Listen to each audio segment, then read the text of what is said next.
Ces véhicules militaires qui se reflètent dans les gigantesques vitres des bâtiments de la ville, sombres et sales, ces myriades de tanks faisant la queue pour entrer dans un lieu où il ne semble plus y avoir un seul être vivant en captivité, où seuls les diodes de véhicules armés semblent émettre une faible source de lumière dans un chaos organisé.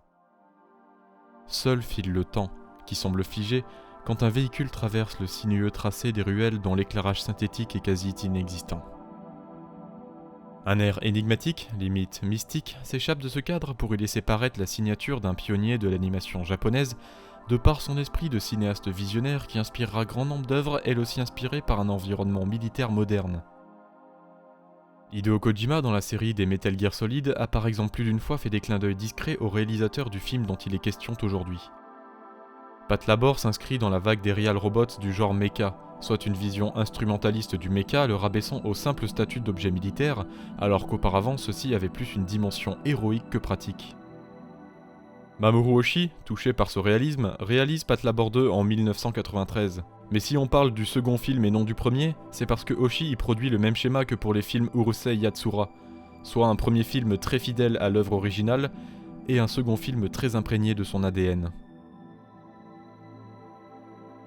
Accompagné de Kenji Kawai aux musiques, il crée une ambiance anxiogène qui casse le genre mecha, pour en faire ressortir quelque chose de plus sombre. Il fait passer la guerre qui, dans le passé, servait à faire l'éloge du genre mecha, grâce à son esthétique épique, en quelque chose de froid et aseptisé de toute émotion.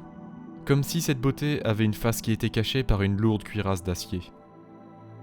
Pourtant, malgré un film à l'imagerie sombre, le scénario est tissé de gris dans des scènes émouvantes où l'on perçoit une once d'humanité autour de cette masse de machines blindées destinées à semer le chaos.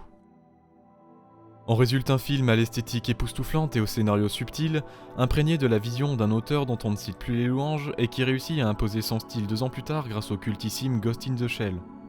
Oui, mais pour identifier le style d'un auteur, il faut parfois revenir aux sources et, peut-être ainsi, voir éclore une fleur qui n'en était alors qu'à l'état de graine.